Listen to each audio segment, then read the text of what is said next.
زندگی میں ہم سبھی یہ چاہتے ہیں کہ ہماری مشکلیں، مصیبتیں، پریشانیاں سب دور ہو جائیں اور ہماری زندگی میں خوشحالی آ جائے۔ تو آج جو میں آپ کے ساتھ ویڈیو میں میسج شیئر کر رہا ہوں، میں سمجھتا ہوں یہ بہت ہی امپورٹنٹ میسج ہے، اتنا امپورٹنٹ کہ یہ ویڈیو آپ کو روزانہ دیکھنا چاہیے، اور اگر روزانہ نہ بھی دیکھ پائیں، جب بھی کسی مصیبت میں، پریشانی میں آپ پھنسے ہوں، یہ ویڈیو ضرور دیکھیں۔ انشاءاللہ امید ہے کہ آپ کو بہت فائدہ ہوگا۔ اس لیے نہیں کہ یہ ویڈیو میں نے بنایا، لیکن اس لیے کہ اس میں اللہ سبحانہ تعالیٰ کے کلام میں سے کوئی ایسی آیات آپ کے ساتھ شیئر کروں گا جس کے بارے میں اکثر لوگ غافل ہیں۔ السلام علیکم ورحمۃ اللہ وبرکاتہ۔ My dear brothers and sisters, سب سے پہلا سوال آج کا یہ ہے کہ اصل میں ہم خوشی کس چیز کو کہتے ہیں؟ اس کے بارے میں سوشل سائنٹسٹ نے کافی ڈیبیٹ کی کہ اصل میں خوشی ہوتی کیا ہے، لیکن اگر اس پوری بحث کا اگر آپ سمرائزیشن دیکھنا چاہیں تو وہ یہ ہے کہ خوشی کہتے ہیں جب کوئی بھی کام آپ کی مرضی کے مطابق ہوتا ہے تو انسان کو خوشی ہو جاتی ہے۔ فار ایگزامپل، ایک بچہ کسی جو اسکول میں داخلہ لینا چاہتا تھا، وہاں پہ داخلہ ہو گیا، وہ خوش ہو گیا۔ وہ رات کو چاکلیٹ کھانا چاہتا تھا، ماں نے چاکلیٹ دے دی، وہ خوش ہو گیا۔ فیوچر میں جا کے جہاں وہ شادی کرنا چاہتا تھا وہاں اس کی شادی ہو گئی تو وہ خوش ہو گیا۔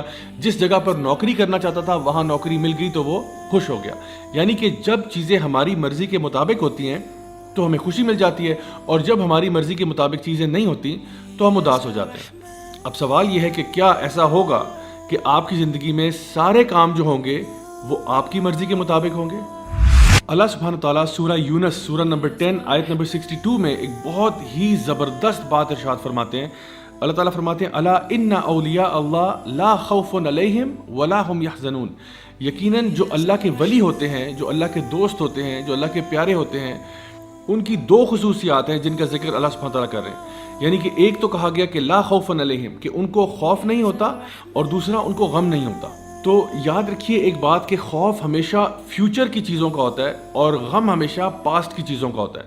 یعنی خوف ہمیشہ اس چیز کا ہوتا ہے جو ابھی ہوئی نہیں ہوتی۔ مثلا مجھے ایک جنگلی جانور کاٹ جائے گا، مجھے خدا نخواستہ کرونا وائرس ہو جائے گا، میں امتحان میں فیل ہو جاؤں گا، مجھے نوکری نہیں ملے گی۔ یہ سارے خوف ہیں جن کا تعلق مستقبل کے ساتھ ہے۔ اور اسی طرح سے غم جب انسان کو ہوتا ہے تو وہ ہمیشہ کسی پاسٹ کی چیز یا ماضی کی چیز کے بارے میں ہوتا ہے۔ مثلا کاش کہ میں نے پڑھ لیا ہوتا تو آج فیل نہ ہوتا، کاش کہ میں نے یوں کر لیا ہوتا، کاش کہ میں نے وہ کر لیا ہوتا۔ یعنی انسان جب بھی غم کی حالت میں ہوتا ہے تو غم ہمیشہ گزری ہوئی بات پر کیا جاتا ہے، اور جب بھی انسان خوف زدہ ہوتا ہے تو وہ ہمیشہ کسی فیوچر کی چیز کے بارے میں خوف زدہ ہو رہا ہوتا ہے۔ تو اللہ سبحانہ تعالیٰ یہ بتانا چاہ رہے ہیں کہ اگر آپ واقعی میں اللہ کے ولی ہیں، اللہ کے دوست ہیں، تو آپ کو یہ پتہ ہونا چاہیے کہ اللہ تعالیٰ العلیم بھی ہے اور الحکیم بھی ہے۔ العلیم کا مطلب یہ ہے سب سے زیادہ علم والا اللہ ہے، الحکیم کا مطلب یہ ہے سب سے زیادہ حکمت والا اللہ ہے۔ یعنی اللہ تعالیٰ ہمارے سے علم میں بھی زیادہ ہے، ہمارے سے سمجھ میں بھی، ہمارے سے وزڈم میں بھی زیادہ ہے، اور ہمیں شاید کسی بھی تصویر کا ایک چھوٹا سا پکسل نظر آ رہا ہوتا ہے، اور اللہ تعالیٰ کو پوری تصویر نظر آ رہی ہوتی ہے۔ ہم اپنی لمیٹڈ سوچ کے اندر اکثر اوقات مسئلوں کو سمجھ نہیں پاتے، جیسا کہ سورہ البقرہ کے اندر بھی سورہ نمبر 2 آیت نمبر 216 میں اللہ سبحانہ تعالیٰ ارشاد فرماتے ہیں کہ شاید ہو سکتا ہے کہ تم کسی چیز سے محبت کرتے ہو، تم کسی چیز کو اپنے لیے اچھا سمجھتے ہو، لیکن وہ تمہارے لیے اچھی نہیں ہے، اور ہو سکتا ہے کہ تم جس چیز کو برا سمجھتے ہو اصل میں وہ تمہارے لیے بری نہ ہو۔ اللہ جانتا ہے اور تم نہیں جانتے۔ تو جس دن انسان یہ فیصلہ کر لیتا ہے کہ اللہ مجھ سے زیادہ جانتا ہے، اللہ مجھ سے بہتر جانتا ہے، اللہ کی حکمت میرے سے بہت زیادہ ہے، تو وہ آٹومیٹکلی اپنی مرضی کی بات نہیں کرتا، وہ اللہ کی مرضی کی بات کرتا ہے۔ اسی لیے صحابہ کرام رضی اللہ عنہم اجمعین یہ کہا کرتے تھے کہ جب ہم لوگ دعا مانگتے ہیں اور ہماری دعا قبول ہو جاتی ہے تو ہمیں بڑی خوشی ہوتی ہے، اور جب ہماری دعا قبول نہیں ہوتی تو ہمیں اور بھی زیادہ خوشی ہوتی ہے کہ پہلے تو جو مرضی تھی وہ ہماری تھی، لیکن اب جو ہوگا وہ اللہ کی مرضی کے مطابق ہوگا، اور یقیناً اللہ کی مرضی ہماری مرضی سے بہتر ہے۔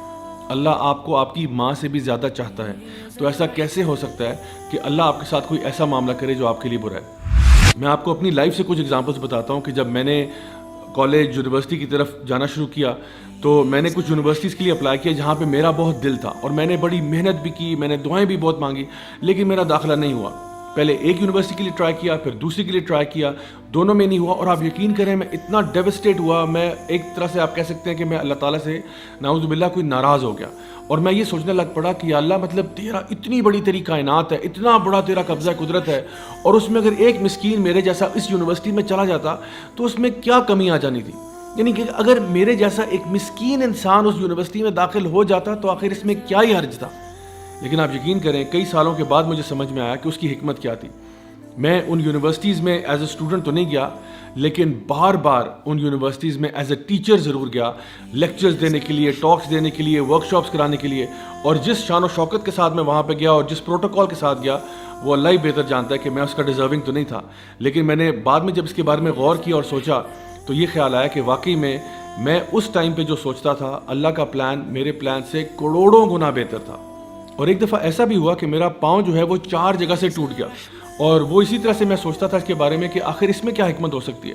مطلب نارمل میری روٹین چل رہی ہے, لوگوں کو پڑھانے کا سلسلہ چل رہا ہے, پڑھنے کا سلسلہ چل رہا ہے, تو یہ جو میرا پاؤں ٹوٹا ہے کیا یہ ضروری تھا, کیا یہ ضروری تھا کہ یہ واقعہ پیش آتا. لیکن آپ یقین کریں کہ اس پاؤں ٹوٹنے کی وجہ سے 2 مہینے میں جب بیڈ ریسٹ پہ گیا ہوں تو مجھے اتنی زیادہ کتابیں پڑھنے کا موقع ملا کہ الحمدللہ میرے نالج میں اضافہ ہوا, اور مجھے معلوم ہے کہ وہ میرے لیے ادروائز کرنا پاسبل نہیں تھا. اگر آپ مجھ سے پوچھیں تو وہ 2 مہینے جو تھے میرے بیڈ ریسٹ پہ, they were some of the best months of my life. اسی طرح سے ہماری زندگی میں ایسے بہت سارے واقعات آتے ہیں کہ ہم لوگوں نے CSS کا امتحان دیا, نہیں ہو سکا, کہیں پہ شادی کرنا چاہ رہے تھے, نہیں ہو سک رہی وہاں پہ, کہیں اور ہم نے بزنس میں انویسٹ کیا, بات نہیں بنی, تو ہم پریشان ہو کے بیٹھ جاتے ہیں کہ پتہ نہیں ایسا آخر کیوں ہے. کبھی کبھار اولاد کے معاملے میں ہم یہ سوچتے ہیں کہ ہائے میں تو بیٹے چاہتا تھا, اللہ مجھے بیٹیاں کیوں دے رہا ہے, یا میں اولاد چاہتا تھا مجھے اولاد کیوں نہیں مل رہی. آپ یقین کریں گے میں کچھ ایسے لوگوں کو بھی جانتا ہوں جن کی شادی کے 18 سال کے بعد, 20 سال کے بعد اللہ تعالیٰ نے ان کو اولاد دی ہے. کچھ ایسے لوگ بھی ہیں جنہوں نے بہت چھوٹے بزنس سے آغاز کیا اور 10, 15, 20 سال کے بعد اللہ تعالیٰ نے ان کو کروڑ پتی بنا دیا. My dear brothers and sisters, اللہ تعالیٰ آپ کے ٹائم ٹیبل کے مطابق نہیں چلتا, ہم اللہ تعالیٰ کے بتائے ہوئے ٹائم ٹیبل کے مطابق چلتے ہیں. آپ اپنے طور پہ پوری کوشش کریں, پوری محنت کریں. اگر تو اللہ تعالیٰ نے چاہا تو اسی میں اللہ تعالیٰ خیر و برکت ڈال دے گا, اور اگر اللہ تعالیٰ نے ایسا نہ چاہا تو یہ بات جان لیں کہ جو بھی فیصلہ اللہ کا ہوگا وہ آپ کے لیے بہتر ہوگا. اسی لیے اللہ سبحانہ تعالیٰ ان اگلی آیات میں ارشاد فرماتے ہیں الذین آمنوا وکانوا یتقون, کہ یہ وہ لوگ ہیں جو اللہ کے ولی ہیں, جو کہ ایمان لاتے ہیں اور تقوی اختیار کرتے ہیں. لہم البشریٰ فی الحیات الدنیا وفی الآخرہ, اللہ تعالیٰ ان کو خوشخبریاں سناتا ہے دنیا میں بھی اور آخرت میں بھی.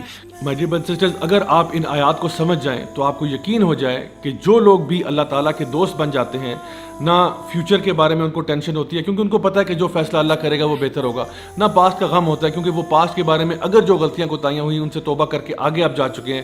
یہی وہ لوگ ہیں جن کے بارے میں اللہ تعالیٰ فرماتا ہے کہ اللہ تعالیٰ ان کو دنیا میں بھی خوشیاں دیتا ہے اور آخرت میں بھی خوشیاں دیتا ہے. انشاءاللہ آئی ہوپ کہ اس سے آپ کو بات واضح ہوگی, اور اب پریشانی ٹینشن لینے کی کوئی ضرورت نہیں ہے کیونکہ اللہ ہمارے ساتھ ہے نا. ٹینشن تو وہ شخص ہے جس کے ساتھ اللہ نہ ہو, لیکن جو اللہ کا دوست ہے اس کو کیا خوف, اس کو کیا غم. Until next time, this is me Raja Zawlak signing off. Wassalamu alaikum wa rahmatullahi wa barakatuh.